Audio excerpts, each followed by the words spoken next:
Welcome back into Talking Fitchburg. We are now going to go into the guest segment and take you back to last night's 2019 street and park improvements. It's a public information meeting that was held last night at the Fitchburg Public Library with one of our engineers from Public Works telling you what you can expect this upcoming year for improvements.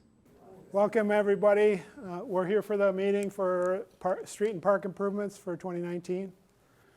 So our project goals are to basically replace the asphalt pavement that's deteriorating. A lot of these streets are at a PACER rating of 3, which means out of 10 they're poor or very poor condition. Then we'll also replace curb and gutter where it's needed. We're also going to add 4-foot paved shoulders on Wayland Road.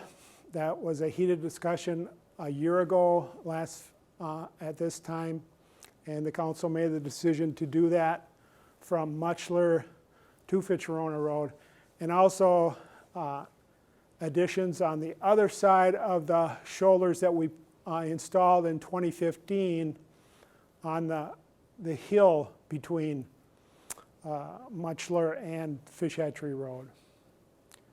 Then we'll add some new park paths and redo some paths. And then one of our goals is to keep traffic open to people who live on the street and for emergency vehicles.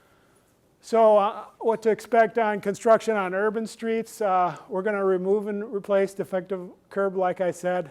Then we're going to chop up the pavement that's there, the asphalt pavement. There'll be a big, tall machine, and it looks like something out of Mad Max almost, but it just goes down and chops it all up and leaves gravel behind it.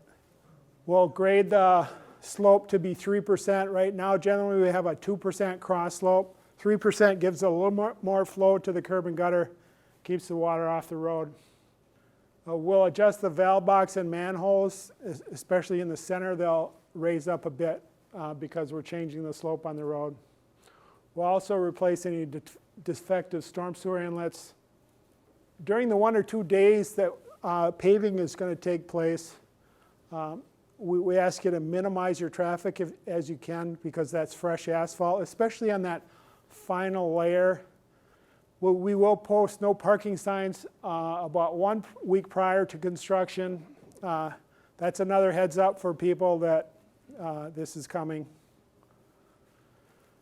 If your concrete driveway is being repaired, and you'll know this if we mark paint marks this coming spring, and we're going to remove that curb in front of your driveway, then we also probably have to replace some of the concrete or asphalt in your driveway.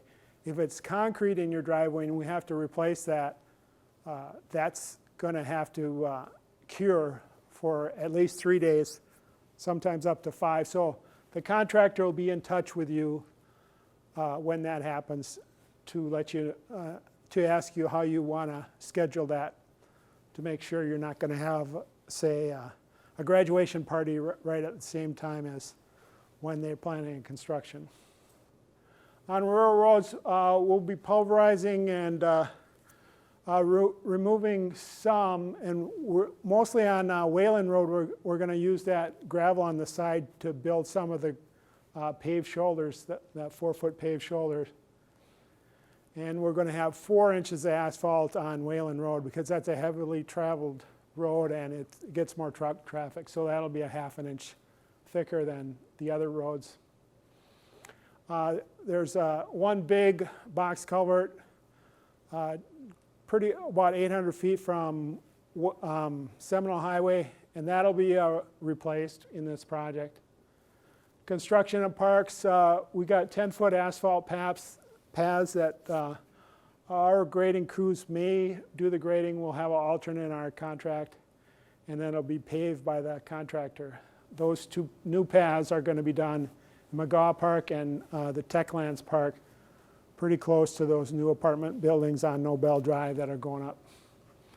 And then we got 2 existing paths that will be pulverized, similar to what we're doing with the urban streets. We'll chop up the pavement and repave those. One is along Seminole Highway from Executive drive south through Schumann Drive, connecting into close to where the church is down there. Not quite down to that church, but it's on the west side of Seminole Highway. And then we have a couple basketball courts on Country Vineyard and Wildwood South that we're going to be redoing. So here's a kind of idea of project schedule. And then in January here we have the public information meeting. We're going to put that project out to bid, and we should get bids back in March. And then Common Council approval, hopefully in March or early April. And then we'll issue a notice to proceed to the contractor to start mid-May to mid-June. And construction, hopefully mid-March or mid-August to mid-September. It's generally a 90-day contract we have in there. So what will you see next if you sign up for the Notify Me, or if you have that already and you've said you want notifications for street improvements, then you'll get some of these notices. But for the letter for the assessment hearing will be in March, only if we have your driveway curb being replaced. We also put out door hangers out about 2 weeks prior to construction, about the same time that we'll put those no parking signs out. And then construction will be about 1 month per street. So within that May to September, October timeframe, it's kind of up to the contractor when they want to start on an individual street. We'll have that full interview or full segment posted up. And I don't even want to say segment. We'll have the full event posted for you.